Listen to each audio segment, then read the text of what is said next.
Host Christine Marie, and I am so happy to be here with you all. I am feeling a little bit ragged. I just got off the boat with some dear friends of mine and their children, and it has just been such a wonderful evening spending time with them. Actually, they're dear friends that I shared with my previous husband, and they're kind of the only friends that really stuck around.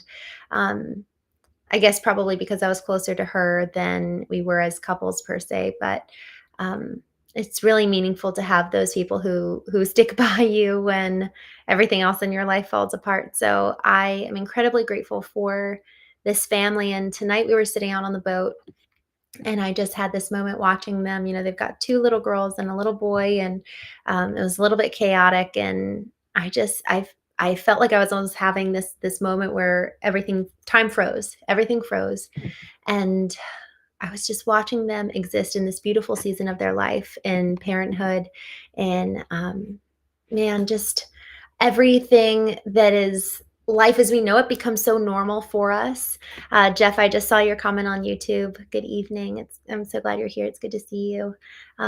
The things in life right now become so habitual, so normal. We get into a rhythm, and we get into a process where we actually kind of stop living with intention and living awake because it's so habit. It's so habit to get on the boat and go watch this beautiful sunset. It's so habit to see your beautiful children with their little freckles and big blue eyes. And it's kind of habit to put them to bed. And that's what they're doing right now in the other room. And it was just really beautiful to sit with them in their familiar and to sit with them in their habit and just reflect back to them like, this is so beautiful. This is what you're going to one day look back on and really, really miss. Like, these are the moments today to really just cherish. But we cannot do that if we're not living awake, if we're not living with intention, if we're not living with our eyes open. And when I say living awake, it really was like a night and day difference when I had my own moment of coming to be and live awake. It really felt like the scales from my eyes fell and I saw clearly. But I had to first, the only way that I could do that was by first looking in the mirror and seeing myself clearly. And only then could I see the external world clearly. For so long as we're looking at ourselves through a lens of piety or a lens of who we are trying to be, yet who we are not yet, we're never going to be able to see reality for what it is. So it is only after we see ourselves clearly can we then look out at the world and even just try to make sense of it. And even then, of course, there's layers removed and we see things more clearly in hindsight and all that good stuff. But that for me is the very first step toward even being able to see the truth at all, is I have to look inward first and be able to look at the reality of the person looking back at me. With this whole concept of truth, with this whole concept of looking in the mirror, I've really been grappling with this over the last few months.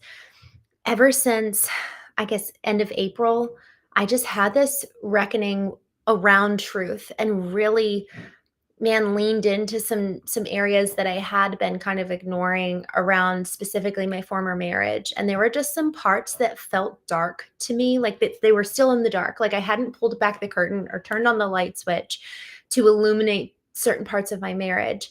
And I really dedicated time to do that in April, specifically when I was in Paris. And y'all, there's something about picking ourselves up, putting us in a new environment where it's not familiar, it's not certain, it's a little bit unknown. And in that place, then we get to kind of look around us and look within us and say, okay, something new is here. What else is there that maybe I haven't explored, because I'm in so the familiar, I'm in so the certain. And so only by way of kind of experiencing the discomfort of the unknown can we then learn something new. And so in April, I really went down this rabbit hole of what is true about my marriage. And I had a question that I asked myself that really helped me pull back that curtain and turn on that light switch. And it was the question of, what do I wish were true? Because when I looked back at my previous marriage, it was like I almost felt like there were just those black spots throughout the time I was married, and I just literally couldn't remember it. But this question, what do I wish was true, really helped me unveil the truth about what was reality in the relationship, in regards to, how he treated me, in regards to how I treated him, in regards to how I showed up, just all these parts of the relationship that I had just never addressed yet. It was that question of what do I wish had happened? It all of a sudden illuminated the truth in such a strong way. And so over the last couple of months, I've been asking myself that question since. What do I wish were true? To just really get almost like under and look up at, okay, what is going on around me, rather than, constantly looking down and trying to understand. It's almost like an underneath perspective and seeing with a much clearer lens. And so I've been really seeking to do that. This week, I feel like another layer of truth has revealed itself. And it's not even a layer of truth, it's almost like a new manner in which I can excavate to find the truth. And in so doing, I had this experience. I had two experiences. One earlier this week with a potential opportunity that fell through. And then the second was actually an acting job at Johns Hopkins University in DC, both of which kind of played on a part in this process of excavating the truth and coming to understand it. And it was so interesting. I've come to realize that the truth, man, I left my best friend a voice memo about this today as I was really kind of unpacking it. The truth is only as honored as it is acted upon. To simply know the truth, it almost like dishonors it to then not go do something about it. If we are to stumble upon something that is real, something that is true, it almost warrants, it's almost like the natural reaction. It's like if you take a drink of water, then you're going to swallow it. Like that's the natural reaction. So if I know the truth, I'm thus going to take an action. So truth without action loses so much depth and meaning, and also a lack of honor to the truth in and of itself. Apart from action, truth is merely feelings or merely words. And not always. I don't want to be black and white about this, but as I've been really leaning into this concept, it really resonates with me because honestly, as I look back over many, many relationships in my life, so many times I have looked at the truth and then not done anything about it because it's been too uncomfortable. I don't want to bring conflict into a relationship with somebody else. And honestly, a big area, and I'm saying honestly a lot, so I'm catching myself saying it was so funny. I did this work away in Italy where myself and a few others, all this is totally a rabbit trail, but I'm going with it. Of myself and a few others gathered in different Airbnbs on the property in this old Italian vineyard, and we all worked the property and helped them with their marketing in exchange for staying and like having these incredible Italian meals. And it was so much fun. And then half the day we got to go do our own thing. And this one girl from Germany, I'm sorry, Belgium. She was from Belgium. She said that I had little filler words. And so now I just caught myself saying honestly two or three times in this conversation. So I think that that's a filler word for me. So it's funny, sometimes I can go so deep on the areas for growth on the emotional level, or the even, AI, what new AI tool is there? Whereas maybe this is just a really good practical lesson of what filler words am I using to to supplement my speech. I had to digress because that reminded me of her, and that was such a good call out and such a good, mirror moment. But what I was saying is effectively, if we're not going to be taking action and not going to be honoring the truth by way of seeking change as a result of it, there is something that fundamentally dishonors truth itself. And so in relationship with others, I would exist for so long and in so much of the time by way of degree, so many relationships. And then in those relationships themselves, so much of the quantity of the time that I was with them, I was solely focused on them, which was so damaging. Talk about codependence. And I never really knew what that meant. I really had zero semblance of what any um titles of certain things when it came to emotional intelligence or emotional health. Like no idea what narcissism was, no idea what codependency was, no idea even what emotional intelligence was when I first started this process of looking in the mirror 4 years ago.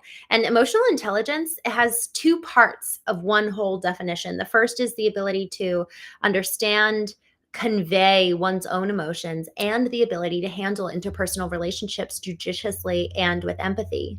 So the ability to thus engage on that horizontal lens, and then that horizontal landscape is effectively the outpouring and the ramification of emotional health.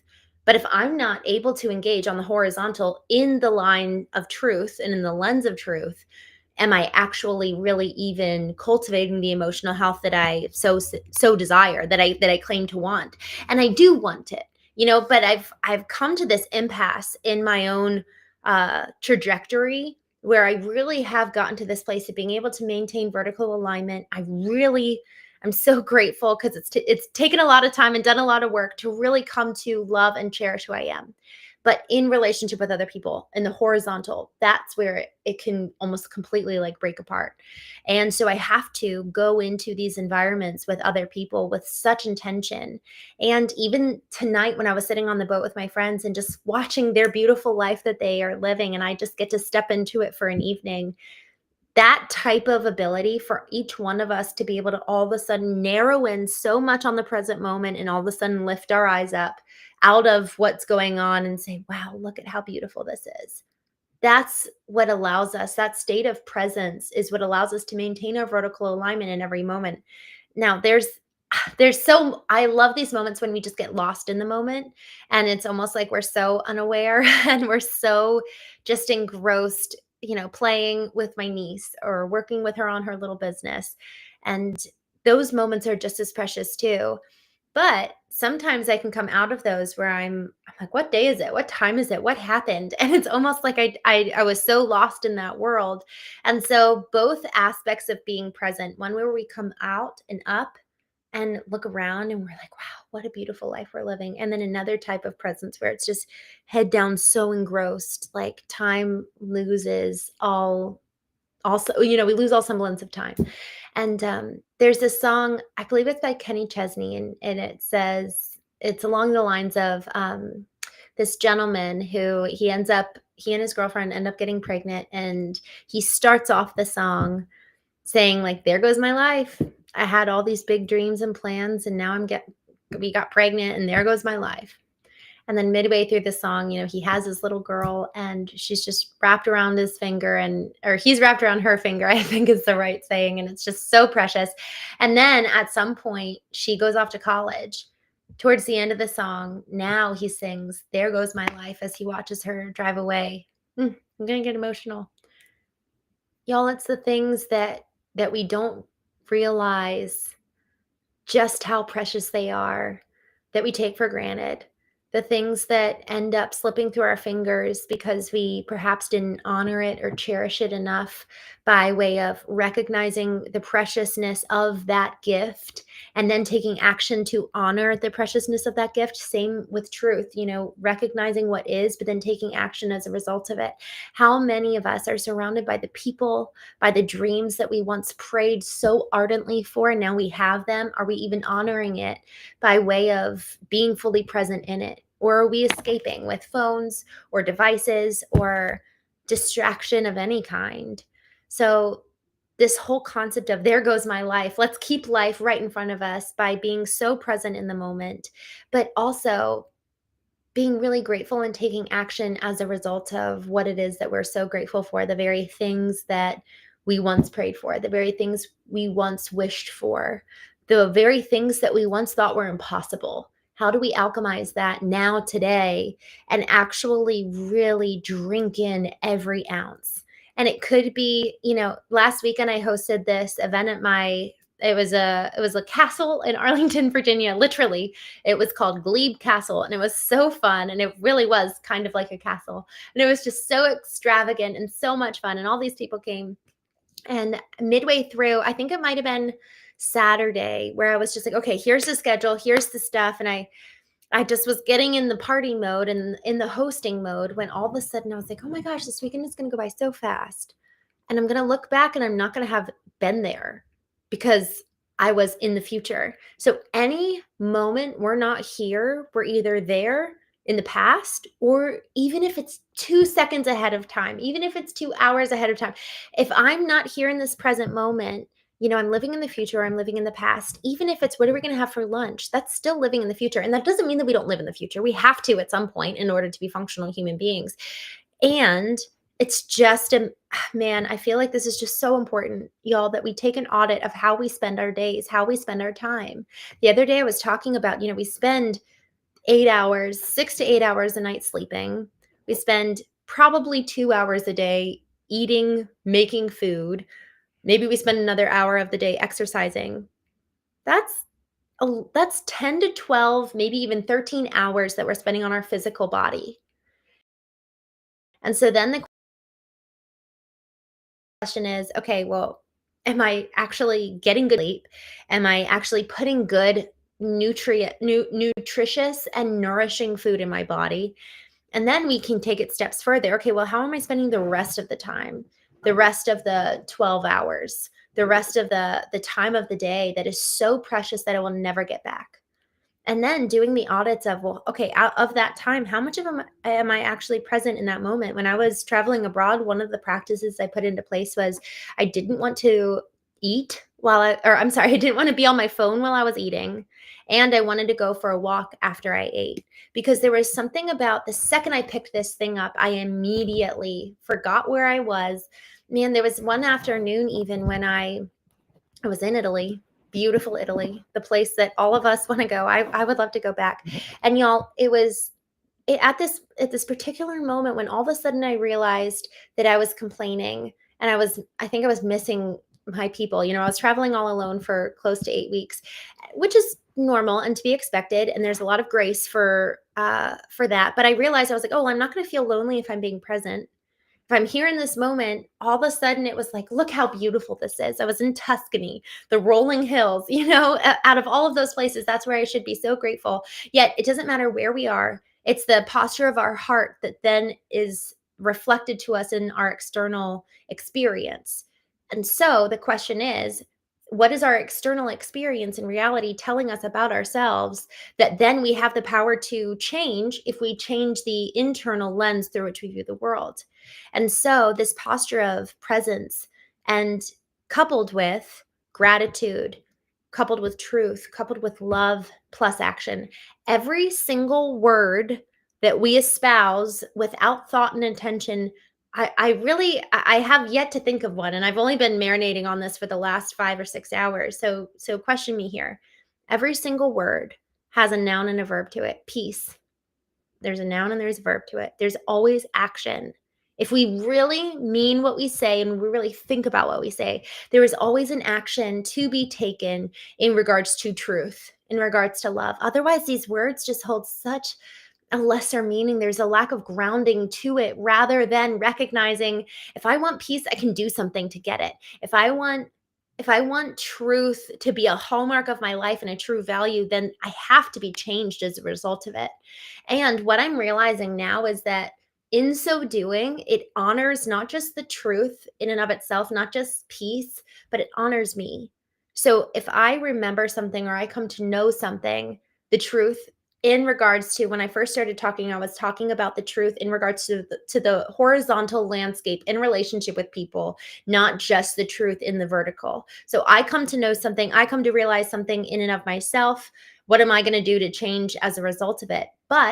And when I'm in relationship with people and I come to know something about them or I have an experience, if I don't take action, I am continuously proving to myself to be unsafe, that I will not act on my behalf. And so I realized that a couple days ago in regards to the situation that happened that was very not right. And I didn't do anything about it. In fact, I ended up apologizing to that person, which it was really sad looking back.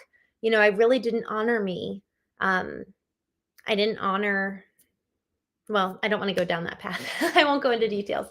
Y'all, we have this beautiful opportunity to live so present and to take action in every regard, whether it's love or whether it's gratitude, whether it's being so present in the moment, getting off of our phones and going and actually watching the sunset and feeling the wind in our face and watching the water ripple.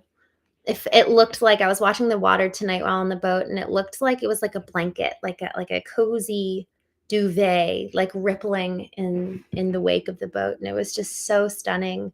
But y'all, if we're not living present, we don't see those nuances. We don't see the texture of the the trees and we don't feel the senses of our bodies. There's something about enacting the senses that really helps me get so present in the moment. And so I encourage you to try that. And also I'd love to hear what helps you get present because I am constantly looking for more ways to be here in this moment. One of my biggest indicators that I am not present is that I cannot remember what happened.